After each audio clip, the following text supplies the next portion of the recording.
மாணிக்க வாசக பெருமான் திருவாய் மலர்ந்தருளிய திருவாசகத்தில் 18வது தலைப்பு அன்னை பத்து.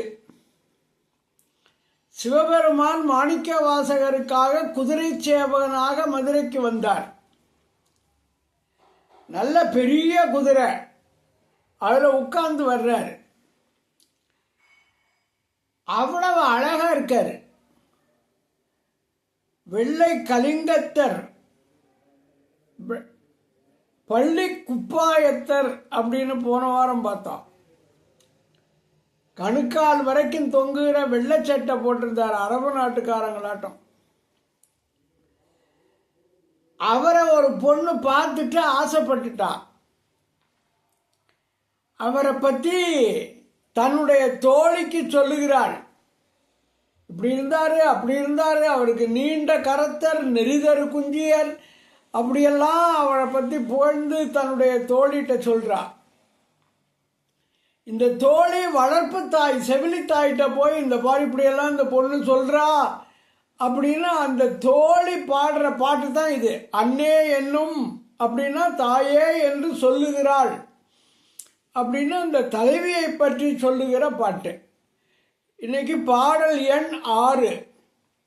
உன்னற்கரிய சீருத்தரமங்கையர் மன்னுவதென்னெஞ்சில் அன்னே என்னும் மன்னுவதென்னெஞ்சில் மாலையன் காண்கிறார் என்ன அதிசயம் அன்னே என்னும். மாலையன் காண்கிறார் அப்படிங்கிறாரு. மாலரியா நான்முகனும் காணா மலையினை நாம் போலறிவோம் என்றுள்ள பொக்கங்களே பேசும் அப்படின்னு ஒரு இடத்துல சொல்லுவார். அந்த சிவபெருமான் எந்த ஊர்ல இருக்காரு? உத்தரகோசமங்கையில் இருக்காரு. அவர் யாரு அப்படின்னா உத்தரகோசமங்கைக்காரர் அப்படின்னு சொல்றோம். என்னதான் வருஷக்கணக்காக கனடாவில் இருந்தாலும் இந்த பொண்ணு தேவகோட்டைக்காரி அப்படின்னு அந்த ஊரை சொல்லி சொல்றோம்ல, அது மாதிரி சிவபெருமானுக்கு ரொம்ப பிடிச்ச ஊர் உத்தரகோசமங்கை. அதனால உன்னற்கு அரிய சீர் உத்தரகோசமங்கையர். உன்னற்கு அப்படின்னா என்ன அர்த்தம்? உன்னற்குன்னா நினைப்பதற்குன்னு அர்த்தம். அரிய அப்படின்னா அருமையான, மனசால நினைக்க முடியாத கடவுளுங்க. உன்னற்கு அரிய சீர், சிறப்பு பொருந்திய. இந்த சிறப்பு ரெண்டுக்கும் சேர்த்துக்கணும். உத்தரகோசமங்கைக்கும் சிறப்பு, அங்கே எழுந்தருள் இருக்கிற பெருமானுக்கும் சிறப்பு. அதனால உன்னற்கு அரிய சீர் உத்தரமங்கையர். உத்தரகோசமங்கை நினைப்பதற்கு அரிய சிறப்புடையது. உத்தரகோசமங்கையிலே எழுந்தருள் இருக்கிற பெருமான் நினைப்பதற்கு அரிய சிறப்புடையவன். ரெண்டையும் உள்ளடக்கி இந்த முதல் வரி. உன்னற்கு அரிய சீர் உத்தரமங்கையர் மன்னுவது என் நெஞ்சில் அன்னே என்னும். மன்னுதல் அப்படின்னா நிலை பெற்றிருத்தல். என் மனசுல பெர்மனண்டா உட்கார்ந்துட்டார் இந்த ஆளு அப்படிங்கிறா. மன்னுவது என் நெஞ்சில் அன்னே என்னும் தாயே என்று சொல்லுவாள்.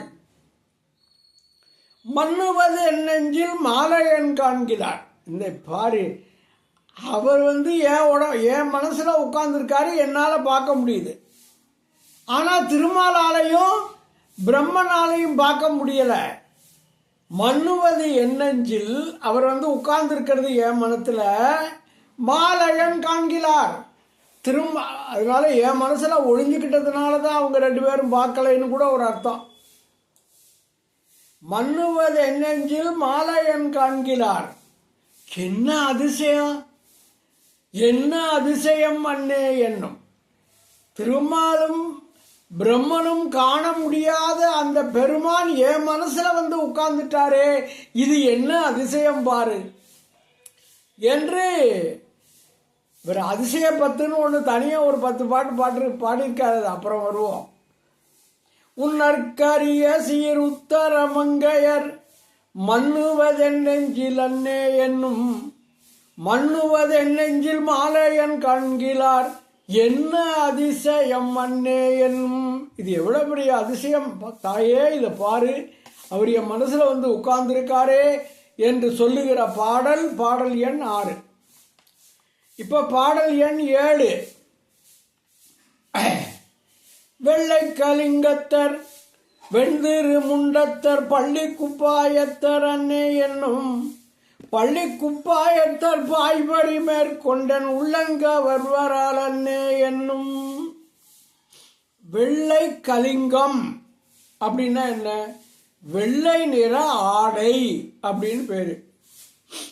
அந்த காலத்துல கலிங்க நாட்டில் தான் நெய்யப்படுகிற ஆடைகளை வாங்கி பயன்படுத்தி இருக்கிறார்கள். கலிங்க நாட்டில் நெஞ்சதுனால அது கலிங்கம், கலிங்கம் கட்டியிருக்கிறார் அப்படின்னு சொல்றோம். நான் இன்னைக்கு முற்றோதலுக்கு காஞ்சிபுரம் கட்டிட்டு வரப்போறேன் அப்படின்னா என்ன அர்த்தம்? பட்டுச்சேலை கட்டிட்டு வரப்போறேன்னு அர்த்தம். காஞ்சிபுரத்தில் நெய்யப்படுகிற பட்டுச்சேலை. அது மாதிரி கலிங்க நாட்டில் நெய்யப்படுகிற ஆடை கலிங்கம். பழைய காலத்தில் தமிழ்நாட்டில் கலிங்கம் அப்படின்னு சொன்னாலே உடுத்துகிற ஆடை அப்படிங்கிற பொருள் இருந்திருக்கு. இரட்டை புலவர்கள்னு இருந்தார்கள் அந்த காலத்தில். ஒருத்தர் 2 வரி பாட்டு சொன்னா அடுத்தவர் மிச்சம் இருக்க 2 வரி பாட்டை சொல்லிடுவார். அந்த மாதிரி பாடுவாங்க அவங்க. இளஞ்சூரியன் முதுசூரியன் 2 பேர். ஒருத்தருக்கு கண்ணு தெரியாது சுத்தமா, இன்னொருத்தருக்கு கால் நொண்டி. இவங்க 2 பேரும் மதுரையில் இருந்திருக்காங்க.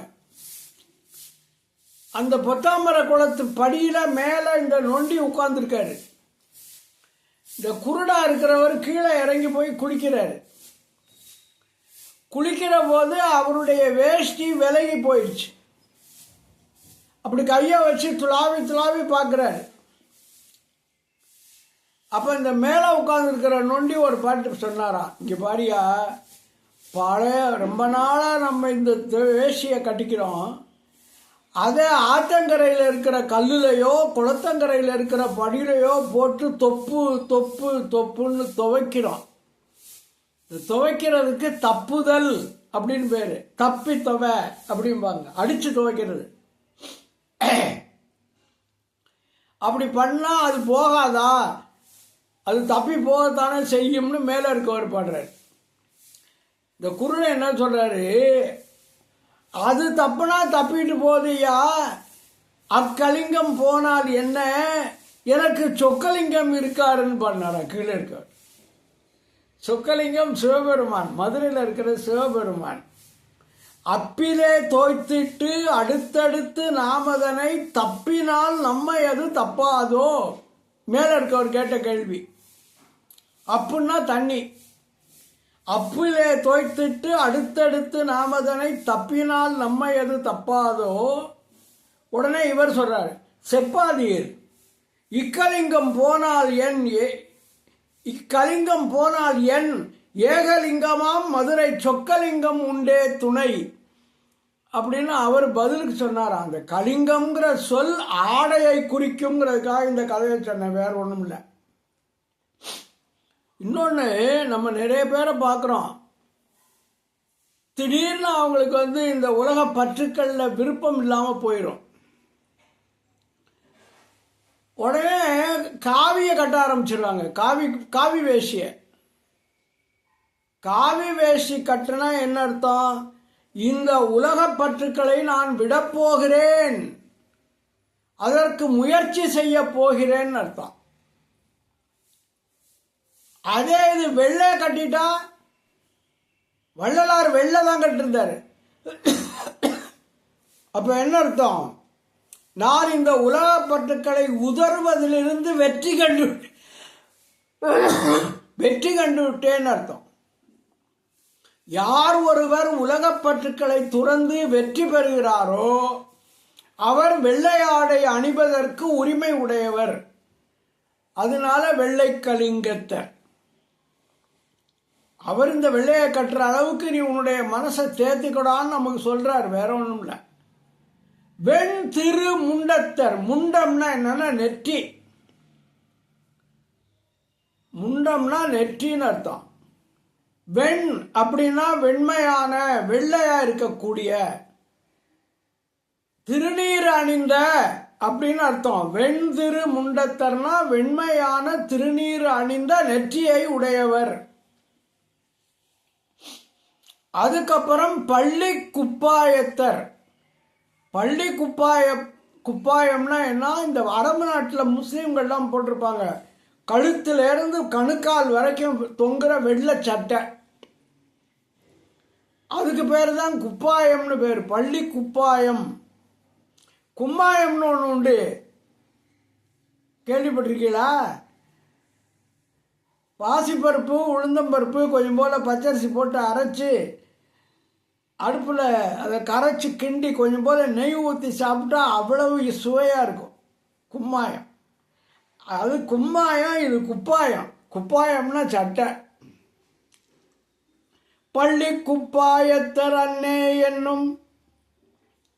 அப்படி நீண்ட சட்டை போட்டவர் என்ன பண்றாரு? பெரிய குதிரையில் ஏறுறாரு. பரினா பெரிய குதிரை. அது சும்மாவே நிக்கலையா, அது பாய்கின்றபடியா. பாய்கின்றன்னா பாய்ந்து செல்லுகிற. பள்ளி குப்பாயத்தர் பாய் பரி மேற்கொண்டார். அந்த பாய்கின்ற குதிரையின் மேலே ஏறி அமர்ந்திருக்கிறார்னு அர்த்தம். அவர் என் உள்ளங்கவர்வரால் அன்னே என்னும். இந்த மேலே உட்கார்ந்துருக்கிறவரை பார்த்தோன்னே எனக்கு மனசு அவர்கிட்ட போயிடுச்சம்மா அப்படின்னு சொல்றான். வெள்ளைக்கலிங்கத்தர் வெண்திரு முண்டத்தர் பள்ளி குப்பாயத்தர் அன்னே என்னும். பள்ளி குப்பாயத்தர் பாய்வரி மேற்கொண்டார் என் உள்ளங்கவர்வரால் அன்னே என்னும். கொஞ்சம் கொஞ்சமா தன்னுடைய மனதை அந்த குதிரை மேல வந்தவரிடத்திலே இழந்து விட்ட தலைவி. அவ சொல்றதெல்லாம் இங்க எழுதியிருக்கார். அவர் சொல்ற மாதிரி மாணிக்க வாசகர் எழுதியிருக்கார். அப்ப மாணிக்க வாசகர் மனம் அப்படி போச்சு. மாணிக்க வாசகருக்கும் சிவபெருமானுக்கும் உள்ள உறவு என்ன தெரியுமா? காதலிக்கும் தலைவனுக்கும் உள்ள உறவு. அதனால மாணிக்க வாசகர் அந்த பொண்ணுடைய மனசுக்குள்ள புகுந்து இதை எழுதுறது. அன்னைப்பத்தில் வருகிற இந்த செய்திகள். பாடல் எண் 8. தாளி அருகினர் சந்தன சந்தினர் ஆளம்மை ஆழ்வரால் அன்னே என்னும். ஆளம்மை ஆழ்வும் அடிகள் அர்த்தம் கையில் தாளம் இருந்தவர் அன்னே என்னும். தாளி அருகினர் 2 இருக்கு இதுல. தாளின்னா கூதாளின்னு ஒரு பூ, அதை போட்டிருக்காரு. அருகுன்னா என்ன? அருகம்புல். நம்ம பிள்ளையாருக்கு வாங்கி போடுறோம்ல, அந்த அருகம்புல் தான். தாளி அருகினர் கூதாளி மலரையும் அருகம்புல்லையும் அணிந்தவர், அதான் தாளி அருகினர்.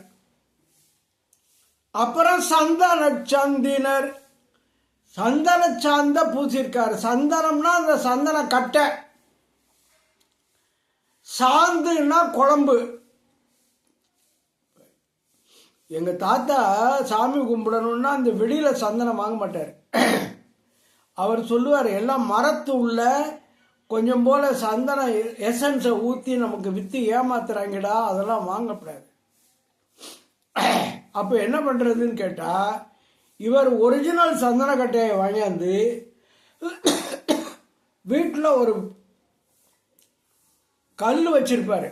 சந்தனம் உரைக்கிறதுக்குன்னு ஒரு கல், அதில் வச்சு உரைச்சி வலிச்சு வலிச்சு கொஞ்சமாக அப்புறம் சேர்த்து அதைத்தான் சாமிக்கெல்லாம் போட்டு வைப்பேன். அந்த கட்டைக்கு சந்தனம்னு பேர். அவர் உரைச்சி வலிக்கிறார்ல, அதுக்கு தான் சாந்துன்னு பேர். இந்த சாந்து சிவபெருமானுக்கு ரொம்ப உகந்தது. சந்தன சாந்துக்கு இன்னொரு பேர் களபம். நம்ம காசியில் நம்ம நகர விடுதி ஒன்று இருக்கு, நகர சத்திரம். அங்கே தினந்தோறும் சந்தனம் அரைச்சு சாமிக்கு கொடுத்து விடுவார்கள். அதை கொண்டு போய் அந்த சின்ன சிவலிங்கம், காசியில் இருக்க சிவலிங்கம் ரொம்ப சின்ன, அது மேலே வச்சு அபிஷேகம் பண்ணுவார். அதான் சந்தன சாந்து. சிவபெருமான் சந்தன சாந்தினர். சிவபெருமான் மட்டுமில்ல, விநாயகருக்கு சந்தனம் ரொம்ப பிடிக்கும். சீதக்கடவ செந்தாமரை பூம் பாதச்சிலம்பு பல இசை பாட, எங்கேயோ படித்த மாதிரி இருக்கா? விநாயகர் அகவல். சீதம்னா நனைஞ்ச ஈரமான, களபம்னா என்ன? சந்தனம். சீத களப செந்தாமரை பூ பாதச்சிலம்பு, அதான் விநாயகருக்கு. முருகப்பெருமானுக்கு அது ரொம்ப பிடிக்குமா. பழனியில் ராக்கால மடம்னு ஒன்று வச்சாங்க, போனால் பார்த்துருப்பீங்க. நான் அங்கே போய் தங்கியிருக்கேன். அந்த ராக்கால மடத்தில் ராத்திரி சந்தனம் அரைச்சு முருகனுக்கு கொடுத்து விடுவாங்களாம். அவருடைய நெஞ்சில் அதை வச்சிருவாங்க அமுக்கி, அப்படியே வரிசையாக. ராத்திரி பூரா அது இருக்கும். காலையில் தீபாராதனை பார்த்துட்டு அந்த சந்தனத்தை எடுத்து ராக்கால சந்தனம்னு கொடுப்பாங்க. அதுக்கு பெரிய, இப்போல்லாம் அவ்வளோ ஈஸியாக நம்ம வாங்க முடியாது, பூரா கவர்மெண்ட் கண்ட்ரோலாக போச்சு. அந்த காலத்தில் அது ராக்கால சந்தனத்தை கிடைக்குமான்னு போய் காலங்காத்தால் காத்திருக்கிறது வழக்கம். அதனால் சந்தன சாந்து சிவபெருமானுக்குரியது, சந்தன சாந்து விநாயகருக்குரியது, சந்தன சாந்து முருகப்பெருமான் விரும்பி மார்பில் அணிந்து கொள்வது. கருதரு தின்புய சரவண குங்கும களபம் அணிந்திடு மணிமார்பா அப்படின்னு சொல்லி ஒரு திருப்புகள். கருதரு தின்புய சரவண குங்கும களபம் அணிந்திடு மணிமார்பு, அது முருகனுக்குரியது. அம்பிகை என்ன, அவளும் சந்தனம் வச்சுக்குவா. இந்த குடும்பமே சந்தனம் வச்சுக்கும் போல இருக்கு. சிவபெருமான், ஒரு அம்பிகை, விநாயகர், முருகன் எல்லாரும். அத அபிராமி பட்டர் பாடுறாரு. அபிராமி அந்தாதியில, செப்பும் கனக கலசமும் போலும் திருமுறை மேல் அப்பும் களப அபிராம வல்லி. களபம்னா என்ன? சந்தனம். செப்பும் கனக கலசமும் போலும் திருமுலை மேல் அப்பும் களப அபிராமி வல்லி அணிதரள கொப்பும் வைரக் குழையும் விழியின் கொழுங்கடையும் துப்பும் நிலவும் எழுதி வைத்தேன் என் துணை விழிக்கே. அபிராமி பட்டர் பாடுகிற அபிராமி அந்தாதி. அதனால எல்லாருக்கும் சந்தனம் பிடிக்குது. தாலி அருகினர் சந்தன சாந்தினர் ஆழம்மை ஆழ்வரால் அன்னே என்னும் எம்மை ஓர் ஆளாக ஏற்று. ஆள் எம்மைன்னு என்ன? ஒரு அடிமையாக ஏற்றுக்கொள்கிறார்னு அர்த்தம். ஆழம்மை ஆளும் அடிகளார் தம் கையில். ஆழம்மை ஆளுகிற அடிகளார், என்னை ஆளாக கொண்டு ஆளுமை செய்கிற சிவபெருமானுடைய கையில் தாளம் இருந்தவர் அன்னே என்னும். இதில் போட்டிருக்க தாளம்ங்கிறது நம்ம ஞானசம்பந்தர் கையில் வச்சிருந்தார்ல தாளம். அவர் இப்படி கையை தட்டி தட்டி பாடிக்கிட்டு இருந்தாராம் ஞானசம்பந்தர். சிவபெருமான் பார்த்தாராம், இந்தா உனக்கு ஒரு தாளம் தாரேன், நீ அதை வச்சு அடி ஜால்ரா. அதில் ஓசையே வரலையாம். தங்கத்தில் தாளம் கொடுத்தா ஓசை வராது. ஓசை வர்றதுக்குங்கிறதுக்கு உலோகம் உண்டு. என்ன பண்ணுறது? இவர் கொடுத்துட்டாரு சிவபெருமான். உடனே அம்மா அதுக்கு தாளம் கொடுத்தாலாம், ஓசை கொடுத்தாலாம். அதனால் அந்த ஊரில் இருக்கிற அம்மைக்கு ஓசை கொடுத்த நாயகின்னு பேர். அது தாளம். இவர் கையில் அந்த தாளம் இல்லை, சிவபெருமான் கையில். அப்போ என்ன சார் தாளம்னு போட்டிருக்கேன்? அந்த மேலே தாலி, ஆளம்மை அப்படின்னு வருது இல்ல, அந்த சத்தத்துக்காக தாளம்னு போட்டுட்டாங்க. உண்மையில் அவர் கையில் இருக்கிறது என்ன? தாளம். லா. இந்த நாக்க முனியில கொண்டு வந்து வச்சு சொன்னா லா, தாளம். தாளம்னா என்னன்னா கையில் இந்த பிச்சை எடுக்கிறதுக்கு வச்சிருக்காருல ஓடு, அதுதான் தாளம். ஆழம் நம்மளையே அடிமையாக ஏற்றுக்கொள்ளுகிற அந்த சிவபெருமான் தன் கையில பிச்சை எடுக்கிறதுக்கு தாளம் வச்சிருக்காரு. இது என்ன அதிசயம்னு கேட்கிறா. தாளம் இருந்தவர் அன்னே என்னும் தாளி அருகினர் சந்தன சாந்தினர் ஆழம்மையாழ்வர் அலன்னே என்னும் ஆழம்மையாளும் அடிகளார் தம் கையில் தாளம் இருந்தவர் என்னே என்னும். தாளம் என்பது தாளம் அப்படின்னு புரிஞ்சுக்கணும், அவ்வளவுதான். அடுத்தது பாடல் எண் 9. தையலோர் பங்கினர் தாபத வேடத்தர் ஐயம் புகுவர் அலன்னே என்னும் ஐயம் புகுந்தவர் போதலும் என் உள்ளம் நையும் இது என்னே அன்னே என்னும். தையலோர் பங்கினர், சிவபெருமான் ஒரு பங்கிலே உமையம்மையை உடையவர். தையல் அப்படின்னா பெண்ணு. பெண்ணை ஒரு பங்கிலே உடையவர். பெண்ணை ஒரு பங்குல வச்சிருந்தாலும் அவரு தாபத வேடத்தர். தாபதம்னா தவ வேடம் கொண்டவர்னு அர்த்தம். உலகத்திலேயே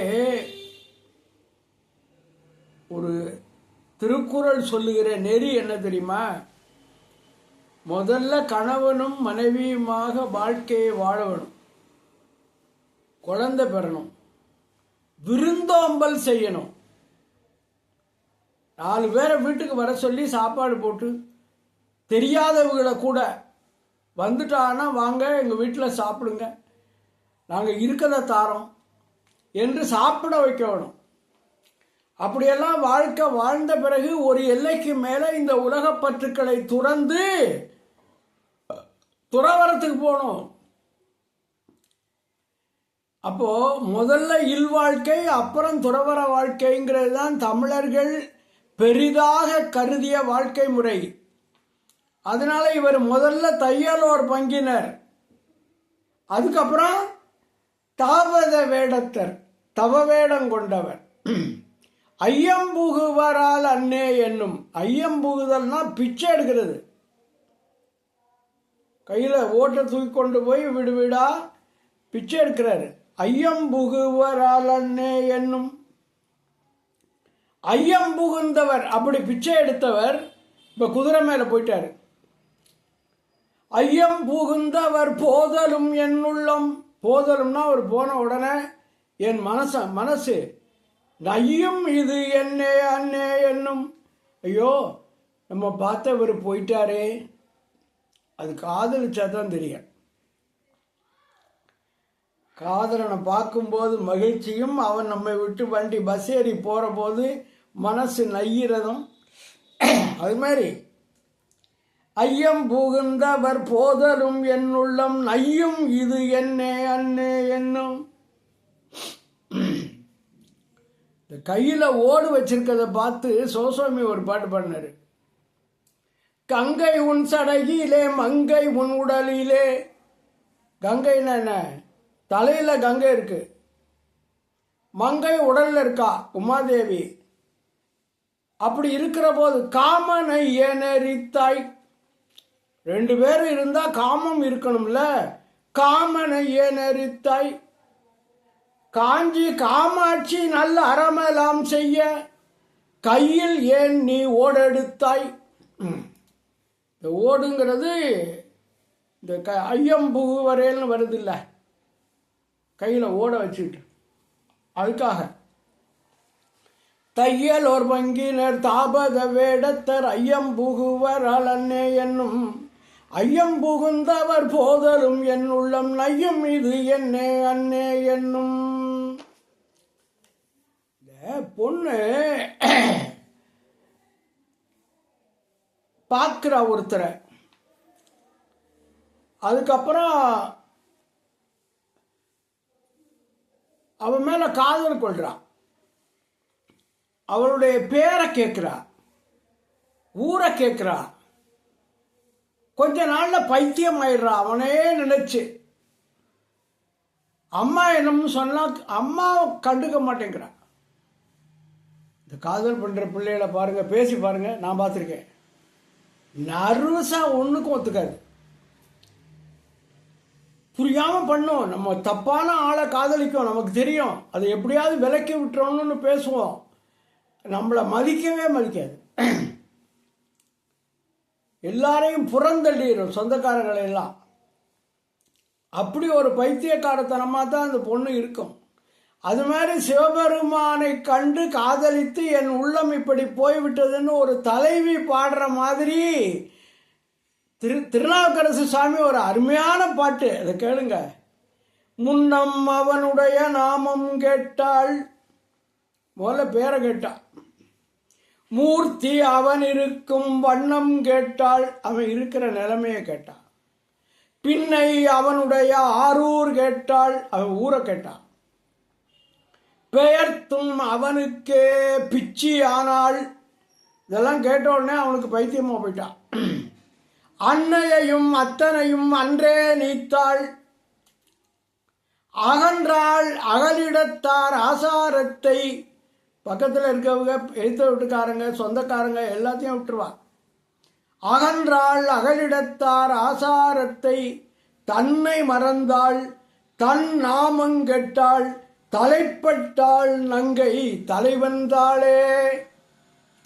ஒரு காதலினுடைய நிலைமையில சிவபெருமானை எப்படி வணங்க வேண்டும் என்று திருநாவுக்கரசு சாமிகள் அருளி செய்த பாடல். அந்த நிலைமையில தான் இந்த பொண்ணு இருக்கா. இப்ப இந்த அன்னை பத்தில் வர்ற பொண்ணு.